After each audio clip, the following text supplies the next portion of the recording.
मुझे वो लिंक भी भेज। नमस्कार, मेरा नाम शुभम है और मेरे साथ मेरे साथी धीरेन्द्र इस वक्त जुड़े हुए हैं।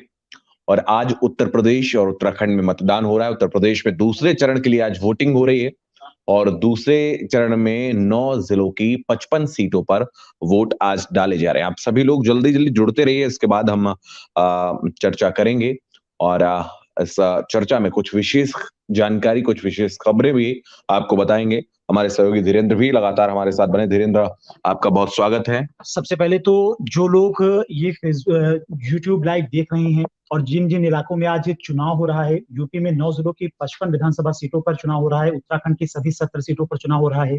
अगर आप लोग ये लाइव देख रहे हैं तो सबसे पहले आप लोगों से अपील है कि घर से बाहर निकलिए, मतदान करिए, अपने मत के अधिकार का प्रयोग करिए, क्योंकि कभी कभी 5 साल के बाद एक बार मौका मिलता है। अपने अधिकारों को लेकर, अपने मुद्दों को लेकर आज मतदान करिए। तो अपने मुद्दों को लेकर आज मतदान आपको करना है, क्योंकि आज अगर आप चूकते हैं तो फिर 5 साल आपको इंतजार करना पड़ेगा। आपके मन का जनप्रतिनिधि आपको तभी मिलेगा जब आप वोट करेंगे। तो हम आपसे जुड़ने की कोशिश कर रहे हैं और एक के बाद एक आप अपने कमेंट्स भी करिएगा और आपके जो कमेंट्स हैं उनको भी हम लेने की कोशिश करेंगे। जो प्रश्न आप पूछना चाह रहे हैं वो भी आप पूछ सकते हैं। तो न्यूज़ स्टेट उत्तर प्रदेश उत्तराखंड के यूट्यूब पेज पर आप जाकर इस वीडियो को देख सकते हैं और हर एक अपडेट लगातार हम आप तक पहुंचा रहे हैं। लोकतंत्र का ये महापर्व है और हम सुबह से तस्वीरें भी अपने चैनल पे, न्यूज स्टेट पे, न्यूज नेशन पे दिखा रहे हैं कि उम्र की कोई सीमा नहीं है। छोटे युवा जो वोटर्स हैं वो भी पहुंच रहे हैं मतदान करने के लिए। 60 से 80 उम्र के लोग भी मतदान करने के लिए पहुंच रहे हैं। स्टेशन से कोई लोग पहुंच रहा है, कोई सपोर्ट के सहारे, अपने बच्चों के सहारे पहुंच रहा है। तो ऐसे लोग अगर वोट करने जा रहे हैं तो आप लोग भी अपने मताधिकार का प्रयोग करिए। पश्चिमी यूपी में 9 जिलों की 55 सीटों पर मतदान हो रहा है। ये काफी महत्वपूर्ण है क्योंकि ये इलाका मुस्लिम बाहुल इलाका शुभम कहा जाता है। यहाँ पर मुस्लिम जो हैं वो काफी तादाद में हैं और किसान भी गन्ना बेल्ट से कहा जाता है। योगी सरकार ने गन्ना किसानों के लिए काफी कुछ किया है, रिकॉर्ड संख्या में उनका भुगतान भी किया है। चीनी मिल को दोबारा से सुचारू रूप से शुरू करवाया है। तो किसानों का मुद्दा भी इन पश्चिमी यूपी में सबसे बड़ा रहा है अगर चुनाव की बात की जाए।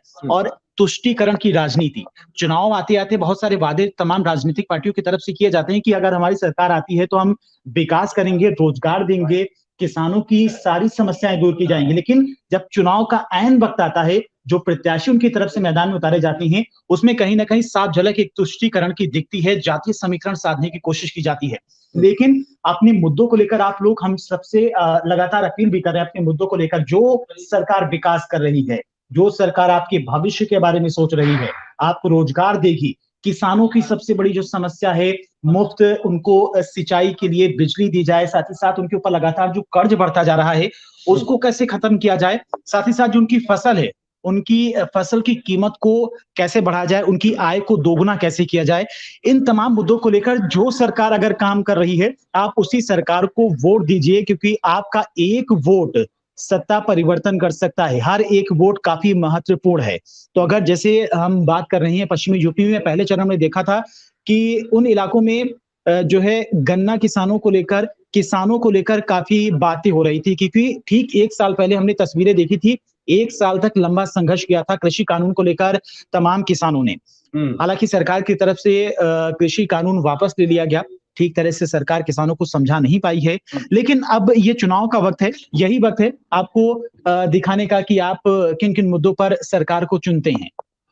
किन मुद्दों पर सरकार को हम चुनते हैं ये भी देखने वाली बात होगी। लेकिन उत्तर प्रदेश का जो रण है वो शुरू हो चुका है और पहले चरण में अगर हम देखें तो 58 सीटों पर वोट डाले गए थे। दूसरा चरण महत्वपूर्ण इसलिए हो जाता है क्योंकि पश्चिम में लगातार लोग कह रहे थे कि भारतीय जनता पार्टी का विरोध है। उस विरोध को कवर करने में कितना भारतीय जनता पार्टी सफल हो पाई है वो आज का मतदान जो है वो तय करेगा। तो और देखिए तमाम राजनीतिक दलों के जो मैनिफेस्टो आए हैं उसमें भी देखिए किसानों को लेकर कई बड़ी घोषणाएं की गई हैं। हाँ। किसानों को लेकर जैसे कि हम समाजवादी पार्टी का घोषणा पत्र देखें तो उसमें कहा गया है कि जो है पूरे उत्तर प्रदेश में 300 यूनिट मुफ्त बिजली दी जाएगी। किसानों का कर्ज जो है थोड़ा माफ किया जाएगा, उनको मुफ्त सिंचाई के लिए बिजली दी जाएगी। तो किसानों को लेकर इस बार के चुनाव में खासा फोकस है और जिन पश्चिमी यूपी में पहले और दूसरे चरण में चुनाव है, यहाँ पर सबसे अधिक किसान है। मुजफ्फरनगर चीनी का कटोरा कहा जाता है, वहां पर गन्ना किसान सबसे अधिक माने जाते हैं तमाम लेकिन बीजेपी इसको जब बीजेपी से सवाल किया जाता है, बीजेपी इसको काउंटर करते हुए कहती है कि हम किसानों को फ्री बिजली देंगे, ना कि 300 यूनिट बिजली देंगे। और जब 300 यूनिट का दावा बिजली देने का अखिलेश यादव की तरफ से किया जाता है, तो बीजेपी कहती है कि कुछ जो उनके चुनिंदा जिले थे, कन्नौज हो गया, इटावा हो गया, मैनपुरी हो गया, आजमगढ़ हो गया, इन जिलों को छोड़कर बाकी पूरे प्रदेश में उन्होंने बिजली को बिल्कुल भी नहीं लोगों तक पहुंचाया और बहुत खराब बिजली की व्यवस्था थी। और ये जो है वो 18 घंटे बिजली दे रहा है, ऐसा इनका कहना है। तो बिजली एक बड़ा मुद्दा है धीरे ये एक सच्चाई ये भी है, हम भी जानते हैं और जो तमाम दर्शक हमारे साथ में जुड़े हैं वो भी जानते हैं कि 2017 के पहले बिजली की व्यवस्था उत्तर प्रदेश में क्या थी। लाइट आती नहीं थी। शहरों में 12 से 14 घंटे लाइट रह रही थी और गांव में तो लाइट आती ही नहीं थी। लेकिन 2017 के बाद एक परिवर्तन ये देखने को मिला है, सच्चाई है, सब जो दर्शक देख रहे हैं वो भी जानते हैं कि शहरों में इस वक्त 24 घंटे लाइट रह रही है, गांवों में लाइट रह रही है। गांव में लाइट जाने का मतलब है कि वहां पर सारी व्यवस्थाएं तमाम लोगों तक पहुंच रही हैं। किसानों को सिंचाई के लिए बिजली की जरूरत होती है, वो बिजली उन तक पहुंच रही है। तो काफी परिवर्तन है। और जहां तक बात हुई मुफ्त बिजली देने की, तो इस पर अगर फैक्ट देखा जाए तो अभी फिलहाल बिजली विभाग पर 20,000 करोड़ का लगभग कर्ज है। लेकिन अगर जैसे समाजवादी पार्टी दावा कर रही कि उनकी सरकार आती है 300 यूनिट मुफ्त बिजली दी जाएगी, तो इससे बिजली विभाग पर कर्ज बढ़ेगा और अगर कर्ज बढ़ेगा तो व्यवस्थाएं दुरुस्त नहीं की जा सकती हैं।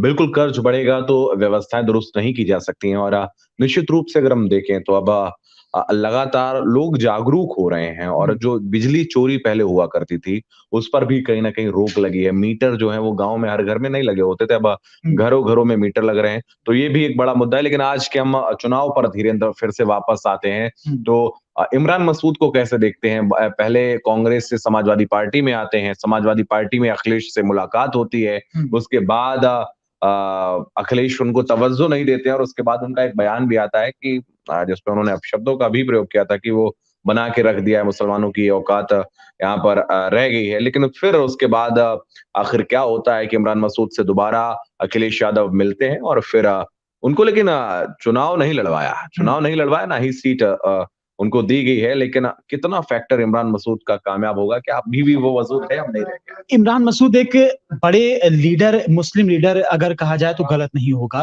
कांग्रेस से एक लंबे वक्त तक जुड़े रहे, प्रियंका गांधी से नजदीकियां उनकी रही हैं और अब समाजवादी पार्टी के साथ में आए हैं। वो पहले भी लगातार कांग्रेस से कह रहे थे कि आप समाजवादी पार्टी के साथ में गठबंधन करिए अगर यूपी फतेह करना है, लेकिन कांग्रेस इस बार अपने अकेले दम पर यूपी में लड़ रही है। बात रही उनके अगर समाजवादी पार्टी में जाने से क्या फायदा होगा, फायदा नुकसान तो 10 मार्च को पता चलेगा, क्योंकि जनता समझदार है, वो जानती है किसे वोट करना है, कौन उनकी भलाई के बारे में सोचेगा और किसे वोट करना है। इमरान मसूद बड़े चेहरा जरूर हैं, लेकिन अगर प्रत्याशी के तौर पर देखा जाए सहारनपुर में उनकी अच्छी खासी पकड़ है और चुनाव में जैसा कि हम बात कर रहे हैं जिन 55 विधानसभा क्षेत्रों में चुनाव हो रहा है, वहां पर लगभग 40 सीट ऐसी हैं जहां पर मुस्लिम निर्णायक भूमिका में हैं। लेकिन समाजवादी पार्टी की तरफ से, बीएसपी की तरफ से, कांग्रेस की तरफ से, ओवैसी की तरफ से मुस्लिम कैंडिडेट काफी संख्या में उतारे गए हैं। बीजेपी ने एक भी मुस्लिम कैंडिडेट नहीं उतारा है। तो जाहिर सी बात है यहाँ पर इतने सारे मुस्लिम कैंडिडेट आमने सामने होने से मुस्लिम जो वोट हैं उनमें बंटवारा होगा। तो कुछ कहा नहीं जा सकता है कि मुस्लिम वोट किसकी तरफ जाएंगे, लेकिन जनता समझदार है, वो किसे वोट करती है ये 10 मार्च को साफ हो जाएगा। जनता समझदार है, किसको वोट करती है ये 10 मार्च को बिल्कुल साफ हो जाएगा। और हर एक update news nation, news state आप तक पहुंचाने की कोशिश में रहता है। लोग कमेंट्स भी नीचे कर रहे हैं। एआईएमआईएम को लेकर कुछ नारेबाजी भी कमेंट्स में हो रही है और मैं चाहूंगा आप लोग अपने सवाल भी पूछें। सवाल पूछेंगे तो एक तरफा संवाद नहीं होगा और एक तरफा संवाद किसी भी कम्युनिकेशन के लिए अच्छा नहीं होता है।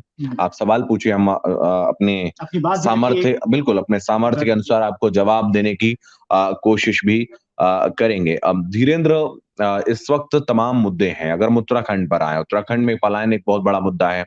अगर हम देखें तो खनन एक बहुत बड़ा मुद्दा है और हमेशा से उत्तराखंड में खनन होता भी रहा है। पहाड़ों पर लगातार खनन जारी रहता है। कल एक वीडियो बीजेपी उत्तराखंड के ट्विटर हैंडल से ट्वीट किया गया। अमित मालवीय जो कि आईटी सेल के हेड हैं, उन्होंने भी ट्वीट किया और उसमें दिख रहा है कि कांग्रेस के एक बड़े नेता हैं, हरीश रावत के बड़े करीबी हैं और भुवन कापड़ी उनका नाम है। तो उन्होंने खनन करने की बात करते देखे जा रहे हैं उस वीडियो में। वो एक स्टिंग ऑपरेशन है और उसमें कह रहे हैं कि सरकार बन जाएगी, 6-7 मंत्री उनकी जेब में होंगे और उसके बाद खनन करने में कोई दिक्कत नहीं आएगी। तो चुनाव से 1 दिन पहले ये वीडियो सोशल मीडिया पर आना कितना इफेक्ट डाल पाएगा ये? देखिए, तमाम राजनीतिक दलों की तरफ से जब चुनाव का वक़्त आता है तो कोई भी मौका राजनीतिक दल, चाहे बीजेपी हो, समाजवादी पार्टी हो, कांग्रेस हो, आम आदमी पार्टी हो, कोई भी मौका वो अपने विरोधी दल को घेरने की कोशिश में छोड़ते नहीं हैं। अब चुनाव से ठीक पहले ये वीडियो सामने आने का मतलब है कि बीजेपी एक तरह से सोशल मीडिया के माध्यम से जनता को बताना चाह रही है कि कांग्रेस की सरकार आएगी तो वहां पर क्या माहौल होगा, क्या होगा। लेकिन जनता समझती है क्योंकि वो अपने क्षेत्र के मुद्दों को जानती है, कितना विकास वहां पर होना चाहिए था, कार्यकाल में नहीं हुआ। तो वो इन मुद्दों को लेकर वोट करेगी। बात रही उत्तराखंड की सभी 70 सीटों पर, तो उत्तराखंड के बड़े मुद्दे रहे हैं। वहां पर भू कानून का मुद्दा रहा है, लैंड जिहाद का मुद्दा रहा है, पलायन का मुद्दा रहा है, रोजगार का मुद्दा रहा है सबसे बड़ा मुद्दा, क्योंकि रोजगार के लिए उत्तराखंड के तमाम लोग जो है वो दूसरे प्रदेश में जाते हैं नौकरी के चक्कर में, क्योंकि उत्तराखंड ऐसी भूमि है जहां पर बहुत कुछ है। सांस्कृतिक विरासत के साथ साथ तमाम भारी संख्या में हर साल वहां पर टूरिस्ट पहुंचते हैं। वहां पर रोजगार की कमी नहीं है, लेकिन सरकार किस तरह से लोगों के लिए रोजगार वहां पर मुहैया कराती है, ये सबसे बड़ी बात है। बिल्कुल, एक बहुत बड़ा मुद्दा, एक बहुत बड़ा प्रश्न आपने उठाया है कि सरकार किस तरीके से वहाँ पर रोज़गार के जो साधन हैं, रोज़गार के जो तरीके हैं, वो उपलब्ध कराती है, ये देखने वाली बात होगी। लेकिन धीरेन्द्र, जिस तरीके से हम देखें प्रधानमंत्री मोदी लगातार रैलियों में कहते नज़र आ रहे हैं कि आने वाला जो दशक है, वो उत्तराखंड का दशक होगा। और हम देख रहे हैं कि कनेक्टिविटी के क्षेत्र में काम भी हुआ है। अनिल बलूनी जो राज्यसभा सांसद हैं, लगातार ज़िक्र भी करते रहते हैं कि हम लगातार आगे बढ़ रहे हैं और इस दिशा में काम भी कर रहे हैं। हालाँकि कांग्रेस इसको लेकर आरोप लगाती रही है कि कुछ भी काम ज़मीन पर नहीं हुआ है और 3 मुख्यमंत्री को लेकर भी सवाल खड़े होते रहते हैं बीजेपी पर कि 3 मुख्यमंत्री आखिर क्यों बदल दिया? हरीश रावत कह रहे थे कि उनका डबल इंजन जो है वो यहाँ उत्तराखंड में आकर फेल हो गया है और 3 ड्राइवर भी इस इंजन को यहाँ से हिला नहीं पाए हैं। तो ये भी एक बड़ा जो है वहाँ पर सवाल है जो लगातार विपक्ष उठाता रहता है बीजेपी को लेकर और बीजेपी भी इस पर थोड़ा-सा बैकफुट पर जाती हुई दिखती भी है। हालाँकि जब से धामी यहाँ पर मुख्यमंत्री बने, थोड़ा-सा कवर अप डिफेंड करने की कोशिश भी हुई है। लेकिन कहीं न कहीं ये जनता के मन में है कि आपकी सरकार थी तो ऐसा क्या था कि आपको 3-3 बार मुख्यमंत्री अपना बदलना पड़ा, तो इसलिए डिफेंड बीजेपी को करना पड़ता है जब विपक्षी दलों की तरफ से ये सवाल उठाया जाता है।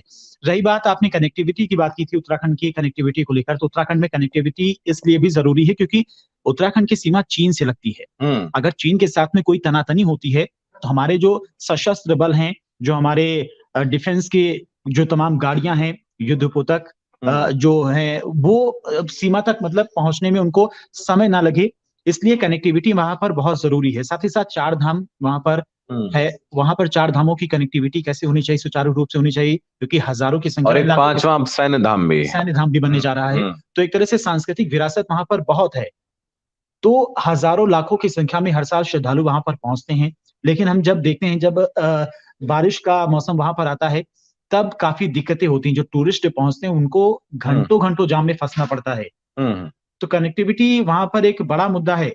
बीजेपी सरकार ने अपने मैनिफेस्टो में वादा भी किया है कि अगर उनकी सरकार आती है तो कनेक्टिविटी को बेहतर किया जाएगा। नितिन गडकरी भी जब मैनिफेस्टो जारी किया गया था, नितिन गडकरी इसलिए वहां पर मौजूद थे, उन्होंने उत्तराखंड की जनता से वादा किया कि उत्तराखंड में कनेक्टिविटी को बेहतर किया जाएगा, सड़कें चौड़ी होंगी, लंबी होंगी, बेहतर कनेक्टिविटी होगी, लोगों को एक जगह से दूसरी जगह जाने में समय नहीं लगेगा। बिल्कुल, रोड के अगर हम सड़क के क्षेत्र में बात करें तो लगातार बीजेपी दावा करती है कि जिस तरीके से उन्होंने हाईवेज बनाए हैं उससे जो यात्रा है वो सुगम हुई है, एक स्थान से दूसरे स्थान पर जाना और हर एक अपडेट आज चुनाव से जुड़ी हम आप तक पहुंचा रहे हैं और लगातार कोशिश कर रहे हैं कि आप तक हम हर एक खबर पहुंचा पाएं। जैसे धीरेन्द्र आपका बुलेटिन भी है, तो जब भी आपको आप जाना चाहें आप जा सकते हैं बुलेटिन करने के लिए। फिर से आपसे आप जो भी आज अपडेट है दर्शकों तक मैं चाहूंगा कि आप वो पहुंचाएं। तो अभी तक अगर हम बात करें उत्तराखंड की, तो उत्तराखंड में सुबह से मतदान जारी है। उत्तर प्रदेश की अपेक्षा उत्तराखंड में 1 घंटे देरी से मतदान शुरू हुआ, क्योंकि सर्दी ज्यादा होती है उत्तराखंड में। यहाँ पर 7 बजे मतदान शुरू हो गया था, वहां 8 बजे मतदान शुरू हो गया हुआ है, और 6 बजे तक दोनों ही राज्यों में मतदान होगा। 1 घंटे का समय इस बार बढ़ा दिया गया है कोरोना की वजह से, क्योंकि बूथ भी ज्यादा बनाए गए हैं, महिलाओं के लिए भी अलग से, और कोविड जो संक्रमित है वो पहली बार वोट डाल रहे हैं। ये भी इस चुनाव की खासियत है। बहुत महत्वपूर्ण भूमिका निभाएगा। हम्म। कोविड कोरोना काल में जिस तरह से प्रदेश की सरकार ने काम किया है, केंद्र सरकार ने काम किया है, इसको भी जनता अपने मन में रखी हुई है कि स्वास्थ्य व्यवस्था कैसी थी, लोगों के वैक्सीनेशन को लेकर सरकार की तरफ से क्या कदम उठाए गए, तो इसको लेकर भी लोगों के जहन में कहीं ना कहीं काफी कुछ चल रहा है। तो इसको लेकर भी जब जनता मतदान करने जाएगी तो उसके जहन में ये बात भी होगी।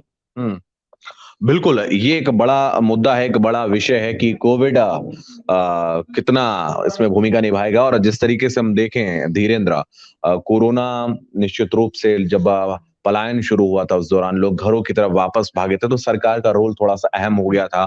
लोगों को समझाने में भी सरकार असफल हो पा रही थी। और कोरोना की जो एक हम कह सकते हैं जो लहर उस दौरान चली थी, उसमें एक बड़ा रोल इस पलायन ने भी निभाया था।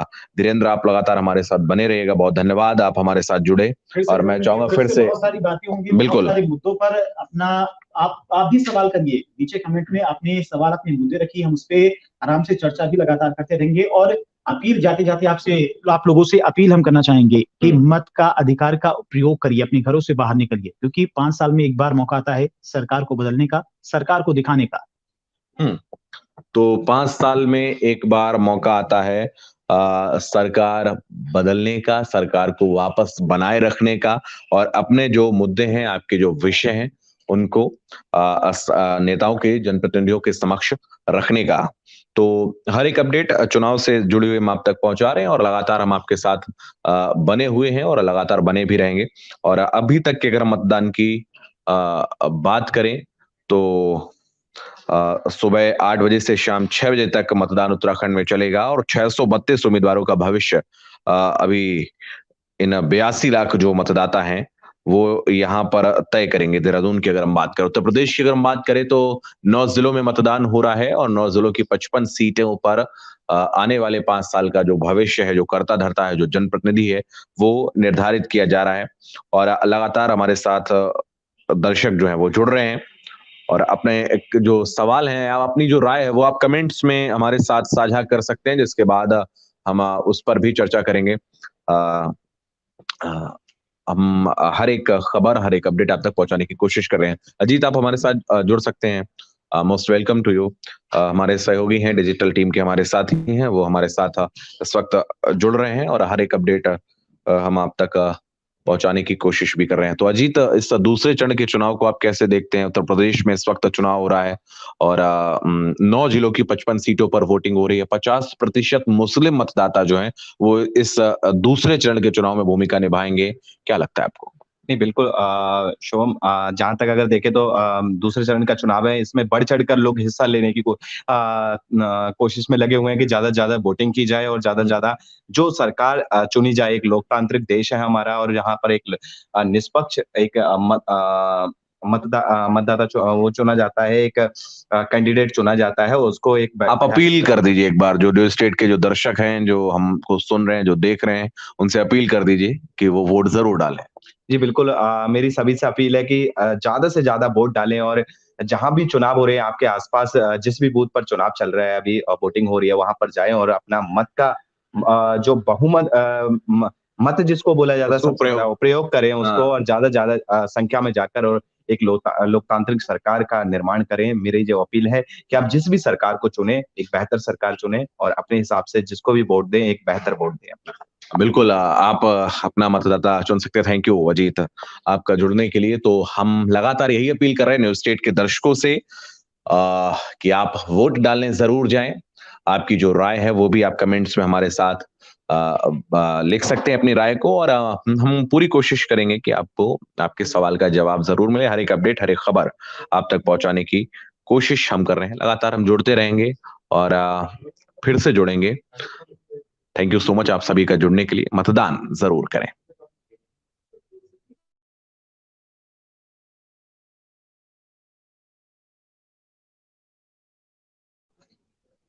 तो मतदान अवश्य करें, और कल भी हम आपसे जुड़ेंगे, इसी समय जुड़ेंगे, इस समय के अलावा भी एक से ज्यादा बार भी जुड़ेंगे।